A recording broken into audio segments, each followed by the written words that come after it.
বন্ধুরা, এখানে আমি একটা রেসিপি করব, সেই সরঞ্জামগুলোই নিয়ে বসেছি।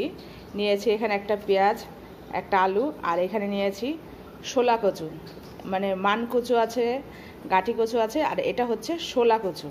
এটা মান কচুও না, গাঁটি কচুও না, এটা হচ্ছে শোলা কচু। তাই এই ওপরটা দিয়ে, ওপরে কিছুটা অংশ দিয়ে আমি এক মাছের ঝোল রান্না করে খেয়েছিলাম, আর এই বাদ বাকি এইটুকু রয়েছে। তা এটা দিয়ে আমি আজকে একটা রেসিপি করব, সেই রেসিপিটাই আপনাদের সঙ্গে শেয়ার করব। আর এখানে বটি নিয়ে বসে পড়েছি, কাটবো। আগে কেটে গুছিয়ে নিই, তারপরে হচ্ছে আপনাদেরকে রান্নাটা দেখাচ্ছি, শেয়ার করছি। তাহলে ফটাফট কেটে গুছিয়ে নিই। এই যে এখানে কচুটাকে কেটে ভালো করে ধুয়ে, কচু আর আলু ভালো করে কেটে ভালো করে ধুয়ে পরিষ্কার করে নিয়েছি। এই যে আলুগুলো এরকম পিস করেছি, আর কচুগুলো এই যে এরকম করে কেটেছি। তা এখন হচ্ছে কড়াইতে জল দিয়ে দিয়েছি, জলটা গরম হয়ে গেছে, ফুটে গেছে। এবার এটাকে হালকা একটু সেদ্ধ করে নেব। কচু তো যাতে গলা কুটকুট না করে, সেই জন্য হালকা সেদ্ধ করে জলটা ফেলে দেবো, তারপর হচ্ছে রান্না করব। একটু সেদ্ধ হোক। এই যে কচু আর আলু আমার হচ্ছে সেদ্ধ হয়ে গেছে। এখানে জল ঝরিয়ে নিয়েছি, আর এখানে কড়াই বসিয়ে দিয়েছি। কড়াই গরম হয়ে গেছে। এইখানে নিয়েছি একটা পেঁয়াজ কুচি, কিছুটা লঙ্কা চিড়ে নিয়েছি, আর নিয়েছি অল্প একটু চিংড়ি মাছ। এবার কড়াই গরম হয়ে গেছে, কড়াইতে দেব তেল।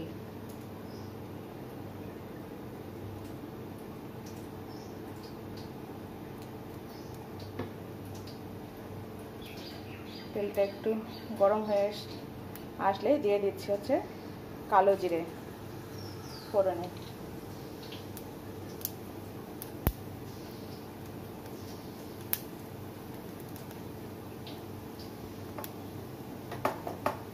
এবার এর মধ্যে দেব হচ্ছে পেঁয়াজ কুচি। পেঁয়াজ কুচিটা হালকা, মানে আস্তে আস্তে হালকা আগে লাল লাল করে ভাজবো। তাই এখানে পেঁয়াজটা হালকা লাল লাল ভাজা হয়ে গেছে। এবার এর মধ্যে গাঁটি কচু বলছি, শোলা কচু আর আলুটা দিয়ে এটাকে ভালো করে ফ্রাই করে নেব। তাই এটা আস্তে আস্তে ভাজা হোক। তারপরে হচ্ছে একটু লবণ দেব আর একটু হলুদ দেব। তাই লবণ হলুদ দিয়ে যেহেতু সেদ্ধ করা আছে, সেহেতু বেশিক্ষণ ভাজার দরকার নেই। আর কচু জাতীয় জিনিস বেশিক্ষণ সেদ্ধ করতে, মানে ভাজতেও নেই।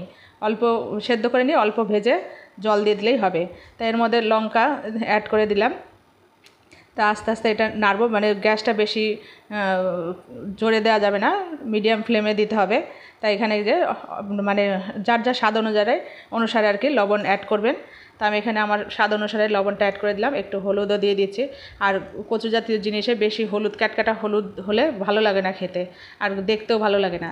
তাই যাই হোক, আমি অল্প পরিমাণে হলুদ দিয়েছি, তাতেই যেন অনেক হলুদ হয়ে গেছে। তাই এটাকে হালকা নেড়ে চেড়ে একটু ভেজে নেব।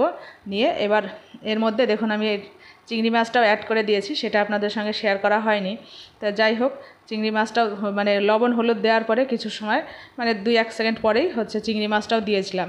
তা চিংড়ি মাছটা দিয়ে, আমার যেহেতু চিংড়ি মাছটা ঘরে ভাজা ছিল, অল্প একটুই ভেজে তারপরে হচ্ছে জল অ্যাড করে দিলাম। জলটা ফুটবে, তারপরে একটু জিরে পাউডার দিয়ে নামিয়ে গরম গরম খেতে কিন্তু হেভি লাগে। আমার এই যে ঝোলটা শুকিয়ে গেছে, মানে অলরেডি তরকারিটা হয়ে গেছে, এখন অল্প একটু জিরে পাউডার দেবো, দিয়ে নামিয়ে নেব। দেখেই মনে হচ্ছে খুব সুন্দর হয়েছে। যারা এই রেসিপিটা, মানে কচু জাতীয় জিনিস পছন্দ করে না, মানে তাকে দিলেও সেও খেতে চাইবে, তারও ভালো লাগবে। তা যাই হোক, এইভাবে আপনারা রান্না করে খাবেন, খুবই টেস্ট লাগে।